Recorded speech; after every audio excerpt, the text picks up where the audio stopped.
Bonsoir Monsieur Sarr, vous êtes le secrétaire général du FONAD qui vient de piloter un atelier de 3 jours à travers un atelier national consacré au foncier, à la question foncière.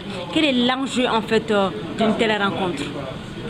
L'enjeu pour nous, FONAD, en tout cas, est important parce qu'aujourd'hui, nous avons constaté qu'il y a des conflits importants au niveau de la vallée par rapport à la question foncière, surtout avec le retour des rapatriés du Sénégal.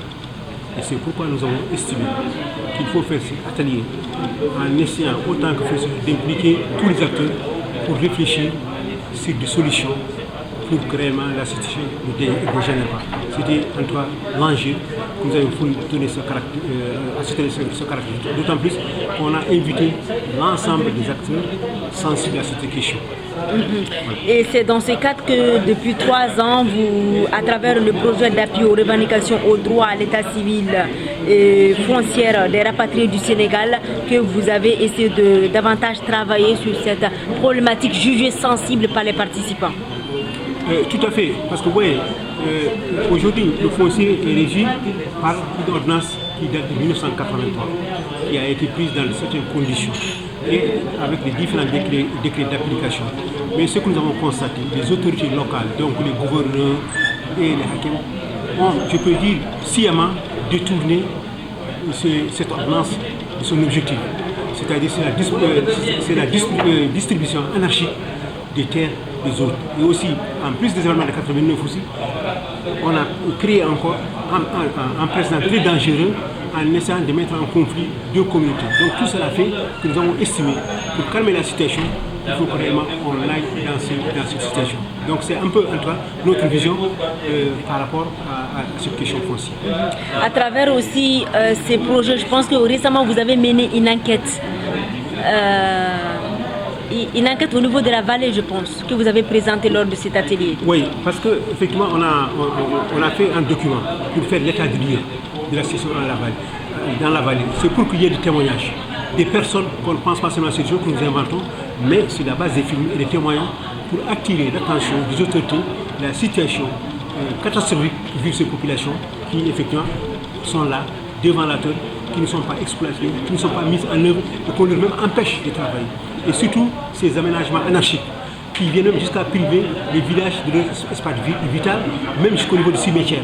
Parce que tout est dans une certaine anarchie, sans aucune étude d'impact, sans conséquence, ce qui fait que ces populations-là ont attendu, mais du jour au lendemain, la situation peut évoluer. Tout ça aussi, c'est pour mettre vraiment l'accent sur la situation que vivent ces populations. C'est pour aussi cette enquête qu'on a préféré la faire, pour que les gens sentent que ce n'est pas quelque chose, c'est une vide d'esprit, mais c'est une réalité qui existe sur le terrain. Là aussi, c'est une question qui a été absolument posée. Tout au long de ces 3 jours, vous avez mené un plaidoyer par rapport au fait que l'État doit prendre ses responsabilités pour mieux assurer une gestion équitable de la question foncière. Et là, on a senti vos partenaires à vos côtés, mais pas quand même de représentants de ministères.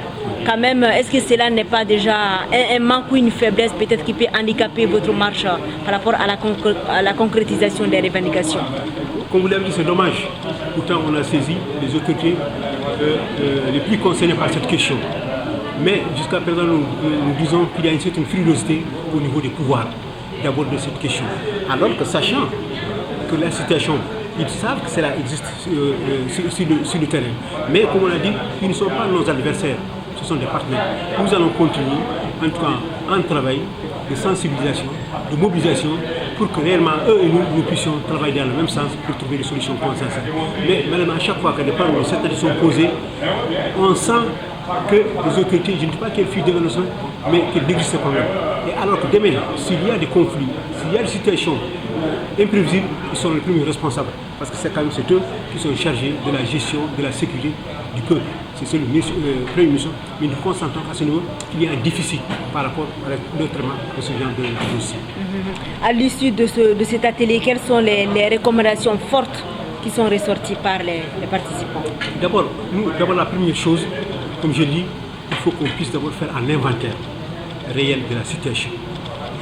Faire une cartographie précise de tous ces problèmes et faire un recensement exhaustif, qu'on sache qu'est-ce qui appartient aux populations, le privé, qu'est-ce qui appartient à l'État.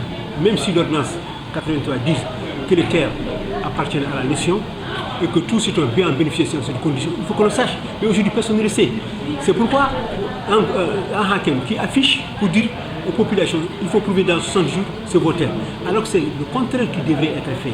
C'est-à-dire si l'État avait dit fait cette gymnastique en connaissant ces terres, le problème ne se poserait pas.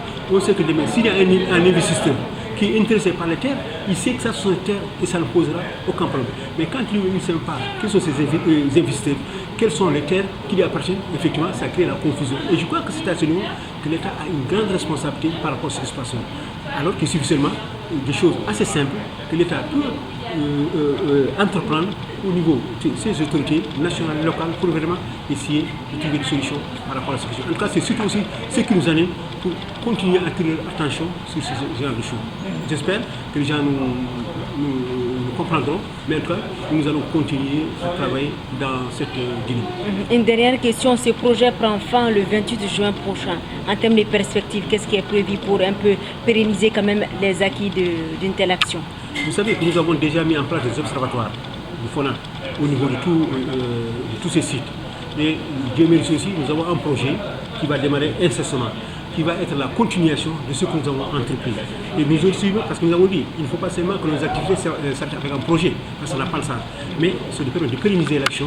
Et comme aussi nous avons des militants et des militants sur le terrain qui sont prêts à travailler, même si on n'a pas de moyens, nous allons quand même continuer notre travail de sensibilisation, d'explication, parce qu'il y a des choses qu'on peut faire sans beaucoup d'argent, par exemple la vulgarisation des textes, la sensibilisation, tout ça, peut-être pourra aider encore à prendre mieux davantage ce problème pour que ça ne s'arrête pas au cours d'une vie d'un projet, parce que ça n'a pas d'intérêt.